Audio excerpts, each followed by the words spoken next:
Transcription number 11. 10 seconds to go.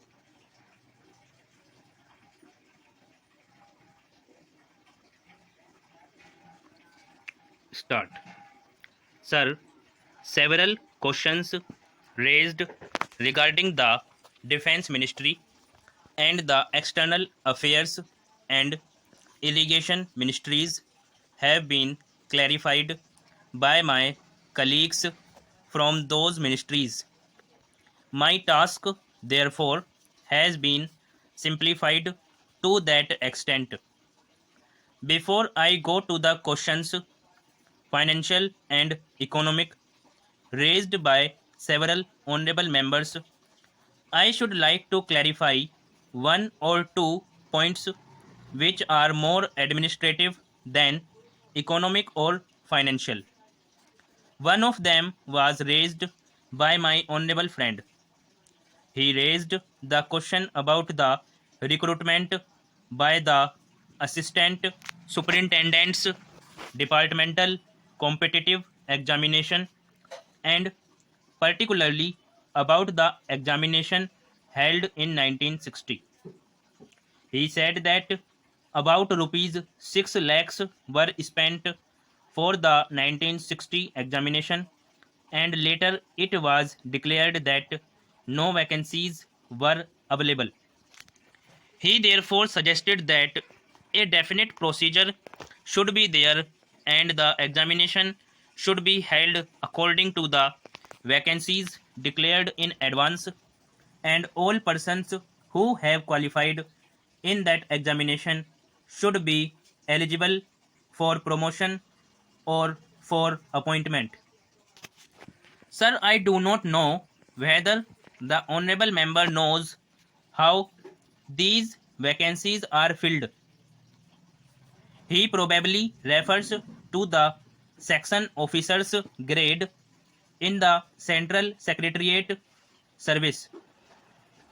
This is filled 50% by direct recruitment and 25% by departmental competitive examination open to the assistants, that is the next lower grade, and the rest 25% by promotion of the assistants on the basis of seniority subject to fitness.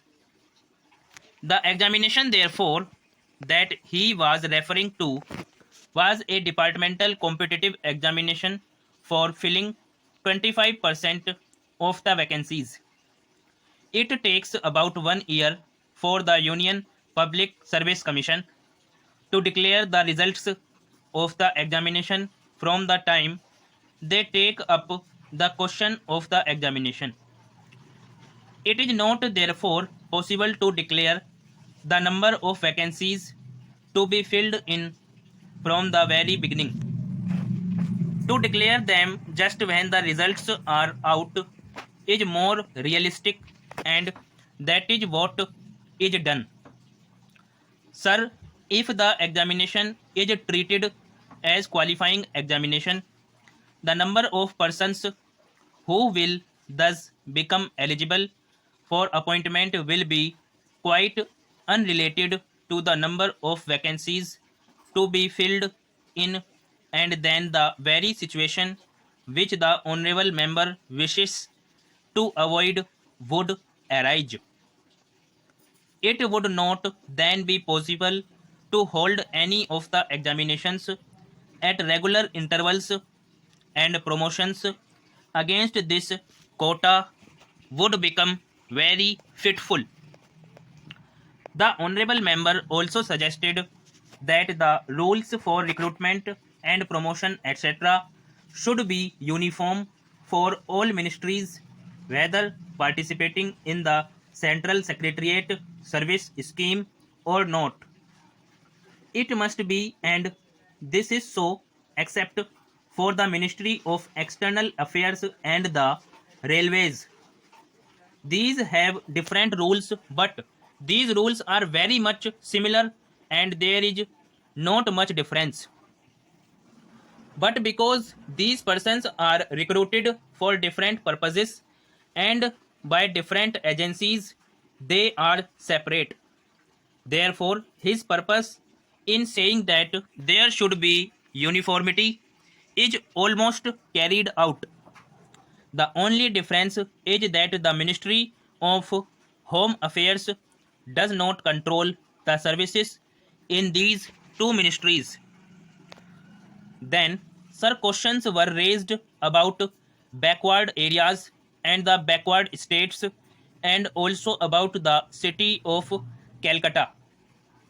If the budget is properly scrutinized, it would be found that assistance is provided for the states, particularly the backward states, and the Finance Commission, which assess the overall recruitments of the states, takes this into consideration and makes its recommendations, which are carried out every time the Finance Commission's recommendations are received, and they are received periodically according to the Constitution. Sir, I would like to give the total amount paid to the states on this account. The main objective of planning is to create conditions in which living standards are raised in a sufficiently reasonable level and all citizens are given full and equal opportunity for growth and service. The plans seek to provide a balanced emphasis on increase in production and employment. The development plans are thus accepted as the means for ensuring equitable development in the field of social services. There is no reason to suppose that the needs of the less fortunate or prosperous states are being neglected, but it would not be proper to expect that all these differences could be wiped out now immediately. It must be seen whether we are going towards that very end or not.